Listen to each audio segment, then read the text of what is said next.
बताओ, पिता को कौन अपने साथ रखोगे, बड़े या छोटे? जान से प्यारी माँ समान भाभी के 13वीं के बाद मेहमान को विदा करते ही बुआ ने पहला सवाल बाउंसर की तरह कमरे में उछाला। वहाँ मौजूद दिवंगत माँ को याद कर रहे शोकाकुल बड़े और छोटे बेटे थे। साथ में दोनों की पत्नियां तथा एक विवाहिता बेटी अपने पति और नन्हे बेटे के साथ भी मौजूद थी। बेटी जो बीमार माँ की सेवा के लिए 1 महीना पहले ससुराल से आई थी, माँ की बहुत सेवा करती थी। अब सभी लोग नाक भौं सिकुड़कर बुआ को ऐसे देखने लगे जैसे बुआ ने कुछ गलत कह दिया।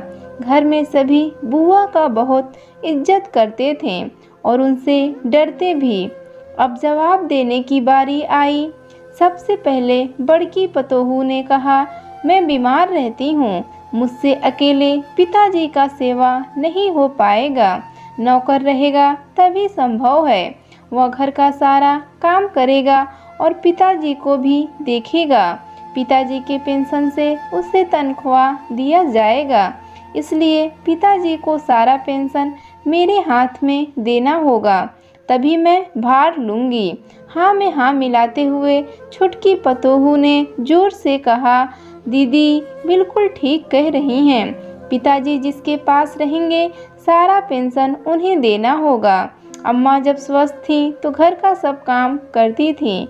मुझे अधिक काम करने की आदत नहीं है। विधुर पिताजी बगल वाले कमरे से सब सुन रहे थे।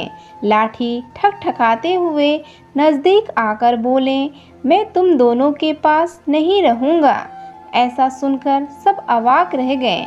कमरे में खामोशी छा गई।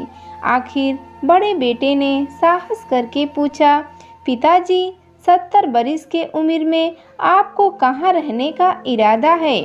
क्यों? मुझे भगवान ने 3 संतान दिए हैं। मैं बेटी रीना के पास रहूँगा। बेटी के घर में? छोटे बेटे ने पिता से सवाल किया। हाँ, पिता ने लाठी पटकते हुए कहा।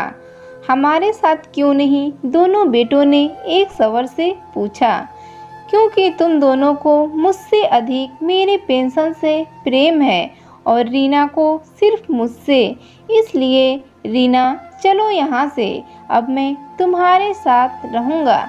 ऐसा ही हुआ। पिताजी अपना सामान लेकर बेटी दामाद के साथ विदा हो गए। पिताजी के जाते समय भी बेटे बहू को अधिक दुख उनके पेंशन को लेकर ही था, जो अब उन लोगों के हाथ से फिसल चुका था। आज की कहानी आपको अच्छी लगी तो वीडियो को लाइक करें और चैनल पर नए हैं तो चैनल को सब्सक्राइब करना ना भूलें। वीडियो को ज़्यादा से ज़्यादा शेयर करें। वीडियो देखने के लिए आपका बहुत बहुत धन्यवाद।